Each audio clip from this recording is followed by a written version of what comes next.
So we're obviously looking 12 years on in politics, surviving. It is significant, especially for a movement that entered the scene so disruptively.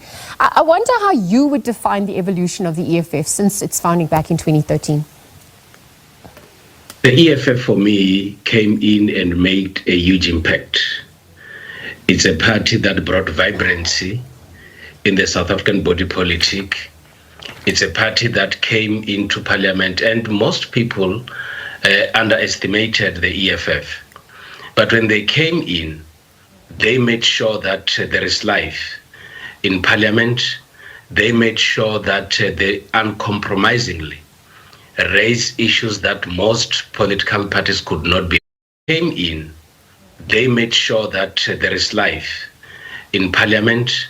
They made sure that they uncompromisingly raise issues that most political parties could not be able to raise. They also ensure that if they stick to a position, they make sure that they fight until the end.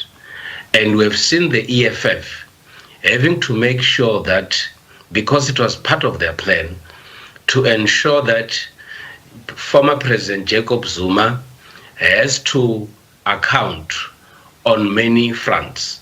It is the EFF that has made sure that they make a huge impact where they were in coalitions or in any form of arrangement, as they will mean it, in the different municipalities. Who would forget the position of the EFF when it comes to the insourcing of workers? Who would forget the impact that the EFF has actually made to domestic workers? And the relevancy of the issues that they raise at all times is what makes the EFF today. And so speaking about that staying power, for 12 years, and also how they fared in this past national elections in 2024, I also want to shine a spotlight on the EFF maintaining its own internal democracy. The question is whether the EFF is Malema's to lead alone. What's the justification in that? There's a paradox of sorts of the EFF's revolution in electoral democracy. I mean, talk to us a little bit more about, what's been critically examined on that front. What would mostly happen is that people outside political parties would actually want to shape and see those parties taking a particular direction. We have seen individuals like myself and many other of my colleagues would want to see or influencing the decision that parties are supposed to take. It is up to the EFF to decide whether they want to maintain the manner in which internal democracy and internal dynamics are being managed. We have got a very, very good history in South Africa that apart from the ANC and the DA, you have got parties like the UDM, you have got leaders like Mr. Kenneth Mishwe, you have got leaders like former leader of the IFP, Mr. Buthelezi, and many other political leaders who would stay on in their political parties and be the leaders for a longest period of time. We are still waiting to see if the EFF is going to adopt that route, or if the EFF is going to look at the change of political leadership, specifically in the presidency.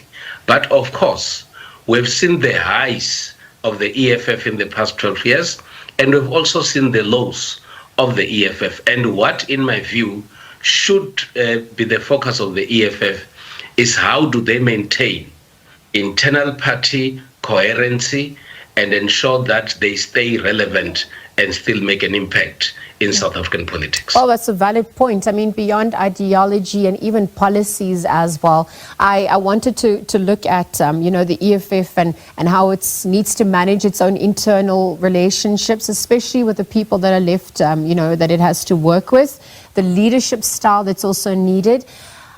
I mentioned this because given their performance at the 2024, national elections, some questioning whether they are at a crossroads and whether it's time for reorganizing or whether it's a sign that they've reached their peak and that they're fading away given the trends and, also questioning their role in South Africa's political landscape as an opposition. How would you also weigh in? I mean, these all, lead up to the 2026 local government elections. So there's that scramble that's also taking place as they continue.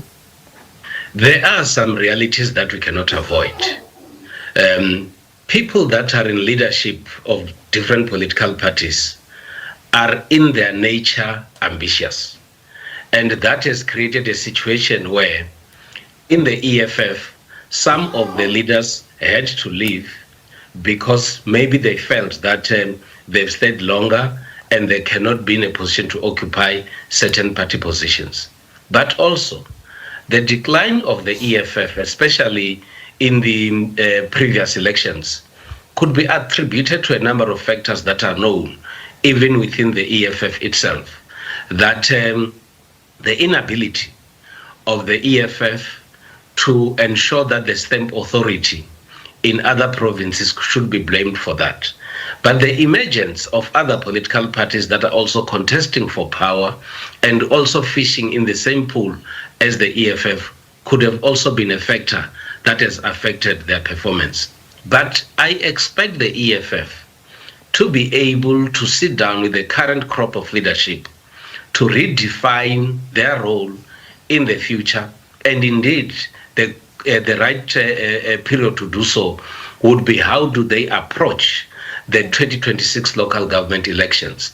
And of course, there are criteria that the EFF has developed in terms of the kind of people that they should deploy at local government level. And they need to pick up from there and ensure that they deploy the best of what they have if they still want to remain relevant, specifically at local government level. Yeah, it's about looking at how they position themselves going forward and looking at whether they would be willing to govern, with in a coalition with parties that they fiercely opposed in the past as well. And even if we look ahead at today's address, I mean, we're expecting thousands to come, or scores of people to come through. But we're questioning whether Malema's address will be captivating enough and also just capture the gravitas of what's at stake at this point, reminding those in attendance of what the party stood for, right? In sticking to its mandate of dismantling the 7 cardinal pillars, including capitalism, instilling trust as well, or reinstilling trust. Tell us a little bit more about what's expected ahead of that address. I think my expectation on Mr. Malema's address today is that he should be able to bring that mood of celebration. There are many reasons for the EFF to celebrate. And in their celebration, they should be able to identify specific areas where they've made remarkable achievements. They should be able to identify areas where they made proposals, either in the National Assembly and in different provinces and local government, where they make such proposals and such proposals were adopted. They should also be able to give hope to those that were looking at the EFF from a distance, that the EFF remains the home for all of them and they can still be able to represent them properly.